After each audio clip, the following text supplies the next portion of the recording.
Bonjour, je m'appelle Nolwenn Fèvre, je suis infirmière anesthésiste au CHU de Rennes, à l'hôpital Sud. Et les bruits que vous venez d'entendre, eh ben, hélas, des fois on les entend à l'hôpital.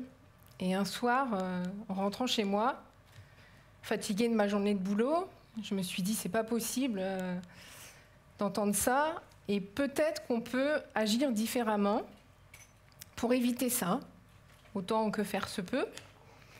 Et peut-être modifier les choses. Et donc, je me mets devant mon ordinateur.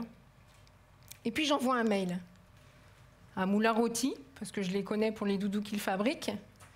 Et que je me dis, allez, on y va. Aidez-nous. Est-ce que vous avez des doudous qui traînent dans un coin? Et puis, donnez-les-nous pour qu'on les distribue aux enfants. Et puis, je fais envoyer. Et assez vite, Amandine me répond, OK, on vous envoie un carton. Et je reçois chez moi un gros carton avec plein de doudous à l'intérieur. Je les amène au boulot et puis on les distribue en salle de réveil aux enfants qui ont été opérés. Et on voit des sourires qui reviennent après cette épreuve qu'ils ont traversée. Ça les valorise, ils ont réussi quelque chose, ils repartent avec un peu de fierté retrouver leurs parents. Puis une fois qu'on a vidé notre carton, on est bien embêté parce que comment on va faire? On ne peut pas s'arrêter. C'est juste pas possible. J'en discute avec Loïc, je fais des choses. Et puis, oui, il faut créer une association. On va créer une association, pourquoi? Pour avoir un compte et pouvoir récolter des fonds pour acheter des doudous pour les enfants. C'est bien joli, parce que c'est vrai qu'à l'hôpital, CHU, on n'a pas tellement d'argent, on a du mal à repeindre les murs, donc forcément c'est compliqué. C'est pas par là qu'on va commencer. Et donc, on se dit, ouais, c'est sympa, donc on va créer une association. J'en parle avec Catherine un soir de garde à 2h du matin en salle de pause. Et je dis, écoute, on y va. Comment on va l'appeler? Elle me dit, écoute, les doudous, on va l'appeler les petits doudous de l'hôpital Sud. Allez, je dépose les statuts et c'est parti. Claire nous rejoint dans l'affaire et notre compte est ouvert. Alors, on a bien notre association. Nos petits doudous, on en a un gros avec nous derrière, que j'ai amené aujourd'hui. C'est Laura qui nous l'a donné, c'est une petite fille, c'est notre doudou de l'assaut. Et puis, il symbolise bien tout ce qu'on recherche, parce qu'il est tout doux, mais c'est un tigre, je pense que vous avez remarqué. Et puis, il a des griffes, parce que pour y aller, il va falloir qu'on sorte nos griffes. Et pour trouver des sous, il va falloir aussi qu'on sorte nos griffes. Donc, c'est notre mascotte. Et un jour, je suis avec Charlotte au bloc opératoire. Et on parle de recyclage, d'environnement, qu'il faut aussi agir différemment pour la planète. Et je vois un fil de bistouri électrique, c'est ça, qui a usage unique, qui est jeté après chaque intervention. Et puis il part à la poubelle, et je me dis, quand même, il y a peut-être quelque chose là-dedans, il y a sûrement du cuivre, et c'est valorisable ça, le cuivre.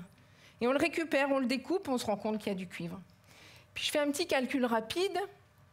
On a quand même beaucoup de salles d'opération sur le CHU. Je me dis, si tout le monde récupère à chaque intervention ce fil, c'est pas sur une mine d'or qu'on est assis, c'est sur une mine de cuivre. Et on fait passer le message. Et un truc de fou se passe, c'est que tout le monde se met à récupérer les fils dans tous les coins. Je pars une semaine en vacances, je reviens, on me dit, tu sais qu'il y en a là, dans ces appareils-là, et là, et là, et là, et tout le monde nous fait parvenir les cartons. Et on a recyclé plus de 2 tonnes de fils électriques, ce qui nous assure un budget mensuel intéressant pour acheter des doudous, ce qui nous a permis d'acheter, non pas seulement aux enfants qui viennent en urgence, mais à tous les enfants qui passent au bloc opératoire. L'autre jour, j'ai une radiologue qui me fait parvenir une enveloppe écrite Nolwenn. J'ouvre l'enveloppe et je trouve ça dedans. Je me dis, génial!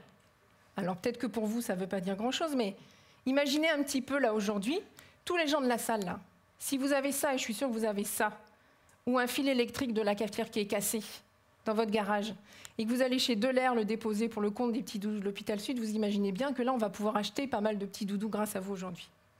Donc voilà, on a un compte là-bas, vous pouvez y aller pour nous. Donc une fois qu'on a fait tout ça, on est content, notre affaire marche plutôt pas mal, on voit que les enfants sont contents, mais on se rend compte quand même qu'il y a plein de choses encore qui dysfonctionnent. Et sûrement aussi parce qu'à l'hôpital Sud, on a un regard particulier, on a envie que ça s'améliore. Il y a sûrement des gens de plein de bonne volonté qui font tous des choses dans leur coin. Et on se rend compte que pour les parents, c'est quand même très difficile aussi de rester derrière la porte du bloc qui s'ouvre en laissant partir son enfant, on ne sait pas trop où, derrière des murs, on ne sait pas trop ce qui se passe. Donc on se dit, il faudrait modifier tout le parcours, tout transformer en jeu. Peut-être que pour les enfants et les parents, ça serait mieux, ça irait mieux. Alors on fait des essais et puis avec notre gros respirateur nécessaire pour endormir un enfant, juste pour vous expliquer un petit peu, un enfant, il vient avec un masque. Déjà, à l'hôpital Sud, on les donne en consultation pour qu'il s'habitue avec cet objet. Parce qu'on sait que c'est très angoissant pour lui, le moment où on va lui poser le masque. On va en plus mettre un gaz qui sent un peu bizarre pour l'endormir. Et donc, on s'est dit, on va faire des essais où, au lieu de l'allonger sur la table et de lui mettre ce masque pour l'endormir, il va le prendre tout seul et il va jouer avec notre respirateur. Et il y a une petite Mariette qui est venue un jour et qui est venue jouer avec ce respirateur. Vous allez la voir. C'est marqué, quand tu respires dans le masque, tu vas prendre le masque comme ça, et quand tu respires dans le masque, ça va faire des montagnes jaunes. Et là, le chiffre monte, plus les montagnes sont grandes. Le but du jeu, c'est de battre le record du jour qui est de 28 aujourd'hui. C'est un peu un mensonge. En même temps, on met une odeur. Alors des fois, ça sent une gomme, une coca, une fraise. Et plus tu respires, plus tu fais un bon chiffre et plus tu gagnes au temps. T'es prête? On y va? Vas-y, tu peux prendre le masque si tu veux. Voilà. Alors attends qu'on soit prête. C'est parti. Tu peux regarder l'écran en même temps. Ah, ça part fort. 15. Il est déjà plus de 15. 30, super. 28. Alors là, t'es une championne, Mariette. Et finalement, on se rend compte que si on la laisse faire, ça se passe mieux pour tout le monde, ça se passe mieux pour nous, ça se passe mieux pour elle, et on se doute bien que son vécu après va être un petit peu amélioré. Et je me dis, il faut continuer, il faut faire tout un jeu de piste du début de sa chambre jusqu'au moment où il s'endort. On peut tout transformer. Je me dis, on va lui donner une feuille, il va marquer les choses. Et je rentre chez moi, et puis je vois mes enfants jouer sur une tablette tactile. Je me dis quand même, on n'en est plus là, c'est pas une feuille qu'il faut, c'est une tablette. Oh, j'ai génial, mon problème est réglé. C'est bon, je vais chercher sur Internet une appli. Aujourd'hui, on cherche une appli, il y en a 15 qui sortent, et donc je tape. Alors, c'est vrai qu'on peut devenir chirurgien en jouant sur une tablette. On peut aussi être infirmière, on peut aussi soigner des dinosaures, on peut arracher des dents. Mais, là j'ai un petit souci, c'est que être un héros à l'hôpital, je ne trouve pas. Alors je cherche, je sais qu'au Québec, ils font des choses sympas avec les enfants en pédiatrie, tout ça. Je ne trouve pas. Bon, un matin, avec l'asso, je dis, écoutez, j'ai une idée, mais on va le faire. Ah bien sûr, on travaille à l'hôpital, on fait un jeu vidéo, c'est ça.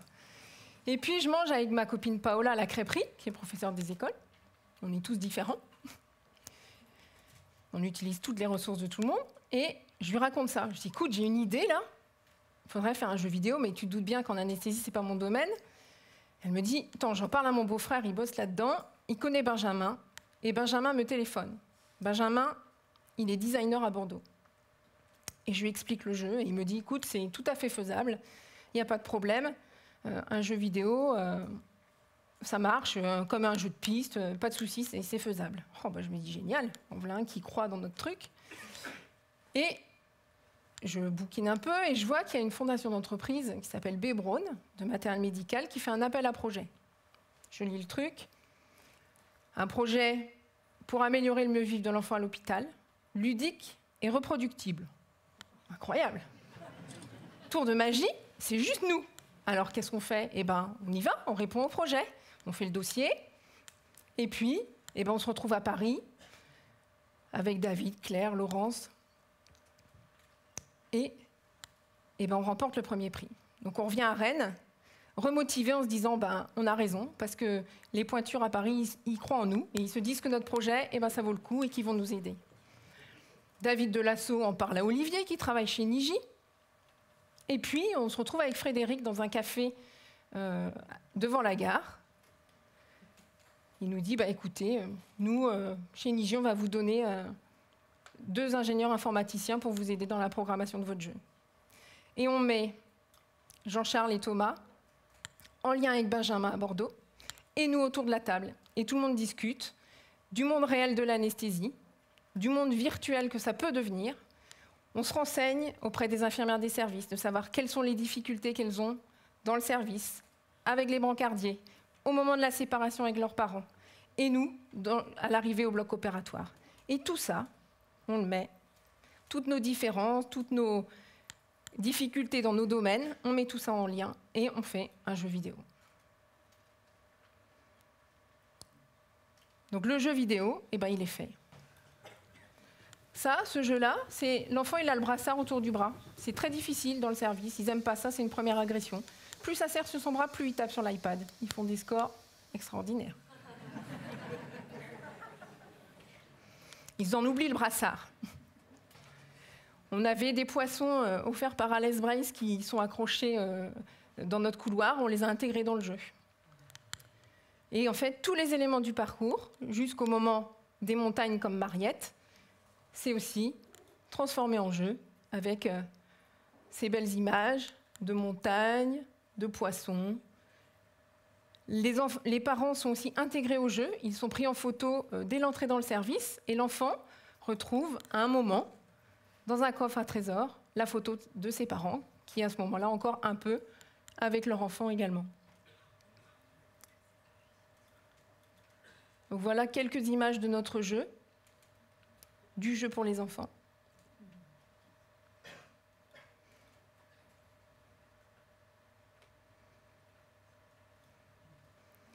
Alors effectivement, c'est assez joli, hein, y a des belles couleurs, mais là, on va arrêter tout de suite parce que moi, je suis infirmière anesthésiste et on n'est pas là pour jouer. Hein. Il y a plus de 4000 enfants qui sont opérés à Rennes tous les ans. Une intervention chirurgicale, ça veut dire parfois un traumatisme, ça veut dire des conséquences à long terme sur le vécu de l'enfant. À 6 mois, il y a encore 20% des enfants qui ont du trouble de comportement post-opératoire, c'est-à-dire qu'ils ont des troubles du sommeil, des cauchemars, la régression. Toutes ces conséquences sont très importantes à prendre en compte et à surtout ne pas négliger. Et donc, la nécessité d'agir en amont pour éviter ça, ce traumatisme. C'est souvent un premier contact avec l'hôpital. Ils sont jeunes, peut-être qu'ils vont en avoir d'autres, je ne leur souhaite pas, mais dans leur vie, et il faut agir dès le début. D'où l'importance d'agir avec des enfants. Maintenant, oui, c'est bien beau, on est une association, on est tous bénévoles, on fait ça en plus de notre boulot pour diminuer, parce qu'on a conscience que ça peut diminuer le temps de séjour des enfants, d'améliorer plein de choses lors de la prémédication. Hein, si on leur donne moins de médicaments, eh ben, il y aura moins d'effets secondaires, ils vont pouvoir sortir plus vite de l'hôpital, rentrer plus vite chez eux, et donc diminuer les troubles du comportement post-opératoire. Donc, il y a vraiment toutes des conséquences aussi avec les effets secondaires des médicaments, qu'il n'est pas à négliger. Hein. S'ils sont plus douloureux, on le sait, c'est aussi parce que l'angoisse est majorée. C'est vraiment lié. Donc il faut agir sur l'angoisse pour diminuer cette douleur majorée et donc la prise antalgique qui entraîne des nausées, vomissements, ce qui est tout à fait désagréable pour les enfants. Donc voilà. Donc notre objectif, au-delà d'un jeu qui est très réussi, c'est d'abord ça, d'améliorer le vécu de l'enfant et de ses parents quand il vient à l'hôpital. Alors, ça paraît un peu surréaliste que je sois là aujourd'hui. Je suis infirmière anesthésiste. Qu'est-ce que je suis en train de vivre là? C'est un truc de fou. Humainement, je passe beaucoup de temps. Je suis présidente de l'association Les Petits Doudous de l'Hôpital Sud et avec les membres de l'asso, évidemment, on passe beaucoup de temps et d'énergie. Humainement, c'est un truc de fou. J'ai rencontré des gens, Régis, Frédéric, Jean-Charles, Thomas, Amandine, Laura, toutes ces personnes, Claire, David, Laurence, Catherine, Séverine, tous ces gens qui sont venus avec l'asso, qui apportent chacun leurs différences et leur pierre à l'édifice. Et on en est là aujourd'hui, et je suis là pour aussi les représenter. Et humainement, c'est juste quelque chose qu'il faut vivre dans sa vie, d'utiliser, de voir qu'on peut faire toutes ces choses-là ensemble. Après, je suis aussi une maman. Et puis, il y a un peu de culpabilité parfois de ne pas être à la maison. Et je me rappelle une petite anecdote que je vais vous raconter, où un jour, en sortant du boulot en retard, en prenant la rocade, en arrivant à l'école à l'arrache, et puis de récupérer mon fils, Yuen, avec un sourire jusqu'aux oreilles. Et qui me disent « Maman, maman, maman, tu sais, eh bien, Louis, mon petit copain, il s'est fait opérer. Et tu sais, il a eu un doudou de l'hôpital Sud. Il a eu un petit doudou. » Il me dit « Moi, je savais pourquoi il avait ça. » Et de voir dans son sourire la satisfaction et la fierté qu'il avait, je me suis dit « Mais ça, c'est de l'or. C'est plus du cuivre, là, du coup. C'est de l'or. » Le sourire de mon fils et de ses enfants. Ça, j'en ai du coup plein le cœur. Et je me dis s'il y a une chose à faire, il fallait le faire. Et si ça une leçon pour vous ou pour tout le monde, d'oser faire quelque chose. J'ai juste osé envoyer un mail à un moment. Oser, juste ça. Pour récupérer tout ça, vous vous rendez compte la richesse du parcours et d'être là aujourd'hui avec vous, c'est juste génial. Merci.